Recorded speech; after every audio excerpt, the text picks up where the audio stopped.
Good afternoon, everyone. Dorothy, I want to jump in that class too, and I'm going to talk about a class that I was able to propose at the University of Kentucky. So we're going to talk offline a little bit after this too. So I'm Ashley Hinton. I am with the University of Kentucky, and as some of you can recall, 2019 there was a call for proposals for a Wildcats in the Park course, and so I'm going to talk a little bit about that. And I also have with me my amazing colleague and friend, Shane Tedder. So I'll let you introduce yourself, Shane, real quick. Hey, Ashley, thank you. Happy to be back. I had the opportunity to present with this group last year, and I'm thrilled to report on some of the progress we've made on the projects that I introduced last year. So next slide, please.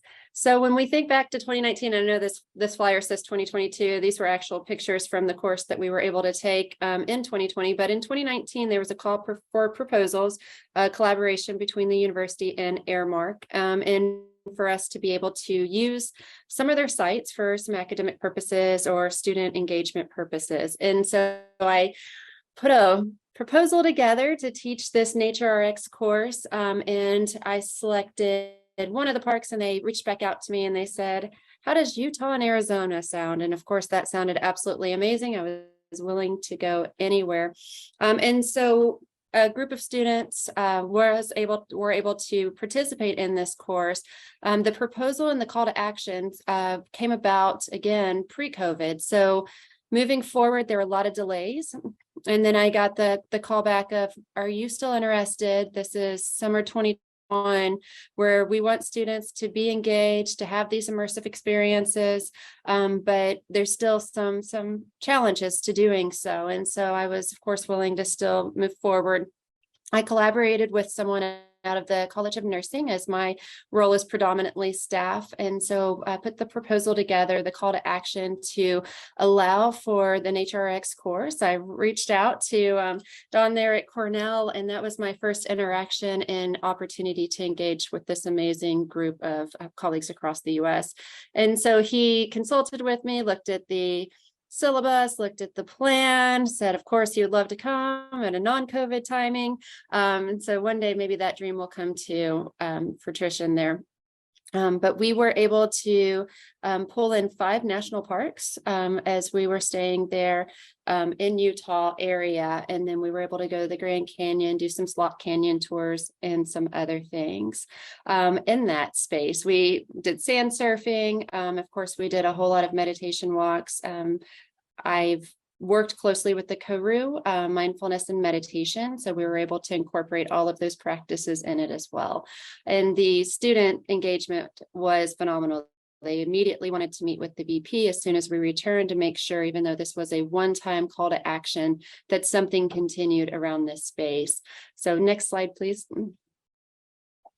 The course proposal, again, I mentioned the syllabi. I worked really closely with Don on to really, how can we do this work? How do we measure it? So we actually did some pre-fitness assessment, health assessments, and then some post-fitness and health assessments. We, again, were in this unique time of 2021 summer where we were still not 100% comfortable with engagement. Some of the parks that we wanted to go to, especially the slot canyon tours, they were not open for public. So we were constantly reevaluating and shifting our plan. But we did stay in Lake Powell, Arizona and Utah area. It's right there on the line. And since then, obviously, there's been a lot of news around that space with the decrease in the water there, but we were able to do some kayaking and some other adventures while we were there. We were able to meet with some of the local tribes there, but that was a little bit more delicate and difficult to coordinate. Student recruitment was harder during this time again, as a lot of our international trips were getting canceled. So they were pushing these staycation type trips or the stay in the US type trips as opportunities. And so we were able to pick up some students from that as well. I mentioned the collaboration between College of Nursing. And so that was also a unique combination of things, since oftentimes the nursing curriculum is pretty heavy and what they need to take in order to get through their program. So we did not have a single College of Nursing student participate in the course. We had non-students just using that as their elective credit. So lesson learned on that one, to be really mindful in that collaboration to ensure that more students felt that they were able to attend. Since then, though, College of Nursing loved this and supported it so much that they have tried to work through a similar course offering, whether it be a travel or not, they're still working through to be able to make that part of that curriculum opportunity for College of Nursing students to where it would not just be an elective, but it would be something they could build into their program. Also within that space, following the return of this trip, working collaboratively with multiple colleges across the University of Kentucky's campus, other faculty member in business and economics and the fine arts and other Lewis Honors, some of the other ones have been exploring what about a general ed type course that all of their students would have access to. And then each of those be whether they're around Kentucky or if they leave and go internationally or if they go nationally and really have that opportunity to do so. I think the biggest part and time I spent on this was the adventure planning. Again, that timing of which can we get into a park? Do we is it closed? Because we were still just barely opening up at this timing of things. We went in May of 21. And so things were shifting on a regular basis. And the only thing we did know is we had rooms, but the adventure planning was day by day, which actually ended up being a win for, I think, the most creative thing we did was sand surfing, and that was just on a whim. We had some extra money in the account to be able to pay for the students to do that adventure and do a slot canyon tour that was different than the Antelope Canyon tour that we originally had hoped to do, but that was still closed at the time we were there. And so it ended up being one of those more adventurous things we did that students still rave about, talk about, and still text me. Remember that time we did this amazing trip? So affordability is something I was definitely mindful of. I wanted to make it open and available to all students. So moving forward, we had conversations with our VP to talk about scholarships or opportunities to make this more inclusive of as this was a little bit more expensive. We were still, again, in that time where travel was not outrageous as it is now because people were not traveling as much in 2021 summer. This trip now would probably cost double based on the flight alone. But we were able to do some of the things to make this as affordable. And actually our VP put in several $1,000s to cover the expenses of the instructors and some of those additional food expenses. So students going into it thought they were going to be covering all of their food, but the VP actually put enough money in to give them an allowance where they had all of their meals covered. So no additional costs were included. And that was something that they were invested in based on even just listening to the students upon their return and also seeing those results, those health results and the impact that this trip had. Many of the students had never even traveled outside of the state of Kentucky that went with us. And so this was their first time not only doing a travel trip of any sort, but doing a trip with campus, on campus here with campus people anyway, to be able to get comfortable with leaving the state of Kentucky. So next slide there. So we did use the Nature Fix. We also did use Dawn's book there, Nature RX, and we had a collaboration of readings as part of the academic component.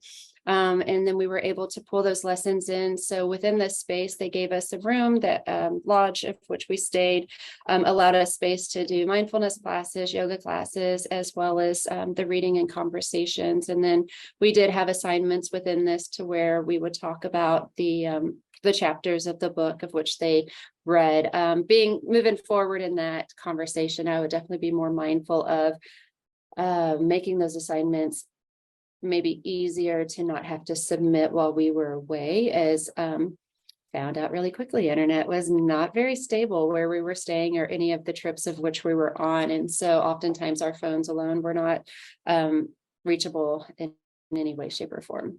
And then next slide there.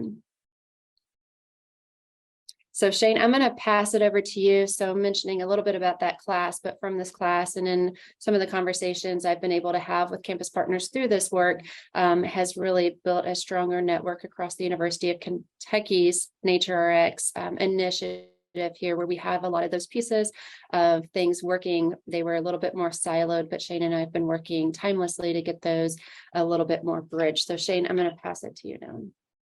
Thanks, Ashley. I think I've got about 3 minutes, and I'll focus on just another aspect of what I think falls under this category of creative collaboration. And I showed this slide last year, and it's a good jumping off point. This is looking down from the patient tower of our hospital. And a lot of the green space that you see there is on the roof, and it's there intentionally visible from the patient tower because of our former executive vice president for health affairs, understanding that there was healing power in even being able to see nature. And so that hospital is really at the core of a major healthcare enterprise for us, and that's a space that we continue to work in to promote NatureRx.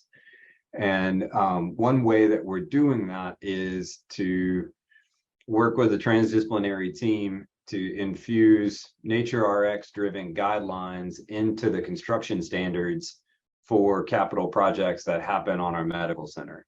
And so last year I spoke about a pilot project that was looking to implement NatureRx in a small courtyard. I guess the design principles that are developed as part of implementing that project are intended to be integrated in our construction standards so that any capital construction project that happens on our healthcare campus, and there are several underway, infuses those principles of NatureRx with it. And so we're excited to be working with several healthcare leaders, including Dr. Connie Jennings, who leads our Center for Integrative Medicine, and our campus planner, Maureen Dreckman, who I believe may also be on the call as a co-leader on that project. So we're excited to track that one as it moves forward and hopefully scales up the impact of that pilot. Happy to answer questions about it, and I will stop there so that we can shift to panel and questions.